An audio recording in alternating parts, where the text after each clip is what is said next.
G'day, legends. James Greenridge from Emergent Leaders Foundation here. I was having a conversation with a couple of people, and it's particularly one friend this morning, and she was mentioning that, the world seems to be on its head. My comment to that was, yeah, we are in the Southern Hemisphere. But she's not on a Pat Malone with this one. Like, so many people over the last 48 hours have been talking about just how the world seems to be very topsy-turvy, very turbulent, very chaotic. And so in just sitting and holding space for them, cool, I can just hold space for them. Remember, you don't have to agree with anything that's been said if you're simply holding space. Because a person actually doesn't need, when they're in that situation, they don't actually need anything from you. They just want space to be heard. But the question is, well, is it? Is it actually upside down, turbulent? And for lots of people, it is. In the external world, it's very much so. So therefore, what happens to the internal world? Well, the law of correspondence says, as above, so below. As external, so internal. And we know that anyway to be true, because if our internal world is turbulent, just watch what happens to the external world. If your internal world's turbulent, watch what happens to your pets. I watch a lot of people, and I was down the street the other day, and a young girl was really, really, unbalanced inside, and her dog was going off like a frog in a sock. And actually, I said to her, listen, there's two ways you can actually attempt to discipline your dog. One is to put your hand over its muzzle like you're trying. But, it's not really working for you, is it? And she's going, And I said, well, the other one is to just quieten yourself inside and actually put your hand on his heart and actually just allow him to come down. Or you can alpha him, but I don't think you're the alpha-ing type person. But the thing is, she couldn't receive that. She couldn't actually receive what was going on, what I was just suggesting to her, because her emotional state was so high. The thing is, I put a seed in her.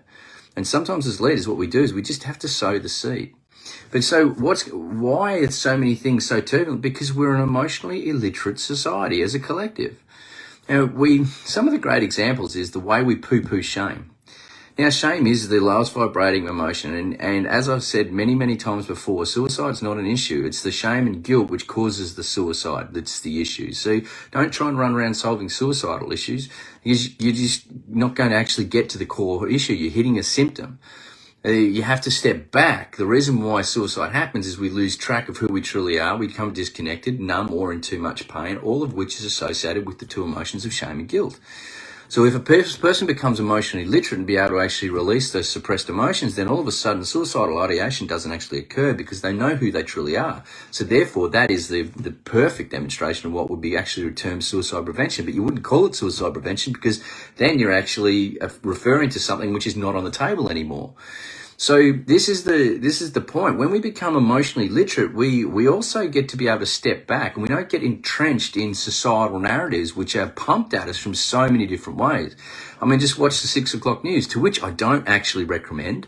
But anyway, it doesn't matter. Even if you don't watch the 6 o'clock news, there's so many other avenues that the mainstream narratives can actually come at you, that it's quite hard for a person not to be completely detached, I should say, from all that. Instead, put your phone down, or go nature, or go whatever it is for you. That's all cool. But the point is, lots of people are watching this at the moment and getting really upset inside. The greatest example is what's happened in America at the moment. Now, if I was to suggest to you that snipers don't miss, well, how do you take that statement? Now, having commanded snipers in my military career, I know that if you ask them to do a job, generally they've actually done it. Now, how do you take what I've just said? We'll send you in a number of many different ways. I won't even go down there, but the point being, when we receive information, if we're not truly centered inside ourselves, if we're not emotionally literate to watch that, okay, something's been said, we've heard something, we've seen something, and we get emotionally triggered inside, then that thing which has triggered us has power. So what we constantly do, and it could be mum throwing the guilt trip on you, it could be your partner constantly doing that thing which grates you and then starts to split in the relationship, and then over time you're in the doghouse for 3 days and whatever it is, and all of a sudden you might actually be out of the relationship because the relationship's broken down. Well, a lot of relationships actually end prematurely because people are emotionally illiterate and haven't done the work to actually rebond, reform to where they're actually meant to be. Another great example, probably one of the best examples, I reckon, is when news got back from Iraq that I was hit by a roadside bomb to my friends and family. Kirsty turned around and said, "He's alive." And most other people turned around and said he could have died. Now, there is the Grand Canyon between those two statements. One is in gratitude, he's alive, that's in gratitude. And the other, he could have died, is in fear. Now, interestingly enough, gratitude is a heart state, and it shuts down the centers of the limbic brain, which actually produce fear, so you can't actually feel fear when you're in gratitude. That's a really good thing to remember. So, we need, in my humble opinion, what we need at the family level, at the community level, in all organizations, at the global level, we need more leaders to step up in our emotional literacy and just be able to take stock, take that place of breath. Just come back to your breath. Disconnect from the mental movies which are going on, which are then tripping your endocrine system to produce the hormones which are directly related to the emotional centers, etc. And just give the body time to metabolize itself and quieten down. Just simply by going into the breath and engaging what's called your parasympathetic nervous system. Anyone who understands that type of stuff will know. Just literally taking a breath, putting the gap, and just recentering. Now, do that regularly throughout the day at the moment, especially. It's not just, the world is a reflection of many different things. The solar activity at the moment is going ballistic. We've had X-class flares, M-class flares in the last couple of days. An incredible, astrologically, like the 15th of July was an intense day. So there's so much happening, which has been reflected in many different areas of what we're doing and how we're actually participating. So one of the best things we can do for everyone out there, like, as in, myself, what can I do for everyone out there at the moment in these turbulent times is just center ourselves. Is literally come back to my breath and center myself and start to generate emotional literacy. Go back to this point about shame.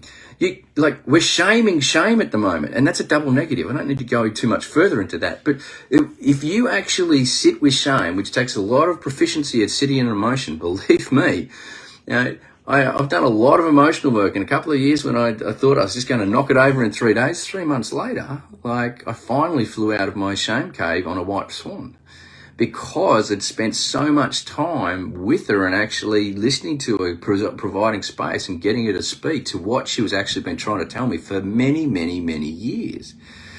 And so our journey, if we want to step up, create better families, create better organizations, whatever it is, create a better world, is as each individual one, the collective will heal by the individual, not the collective. I'll say that again. The collective will heal from the individuals as individuals shifting themselves, and then the collective moves. So when we understand that, disconnect from the collective narratives that are actually all about anger, sadness, fear, shame, or guilt. Become emotionally literate. What's your feelings around anger, sadness, shame, fear, and guilt? And know that, and then allow yourself to do something about it by releasing that suppressed emotion. Choose your modality. Breath work's a beautiful one. Emotional release. Many forms of modalities which assist you do it.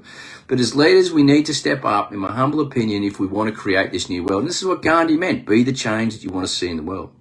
So, in a time of turbulence, just come back to your breath. Just center. Just disconnect. And then choose the reality that you actually want. All this is covered in my 3-month harmonic leadership program, which starts the 14th of August. If you're interested, let me know and I'll send you further details. Trust you got something from it. And remember, if all else fails, have a cup of tea. Big love.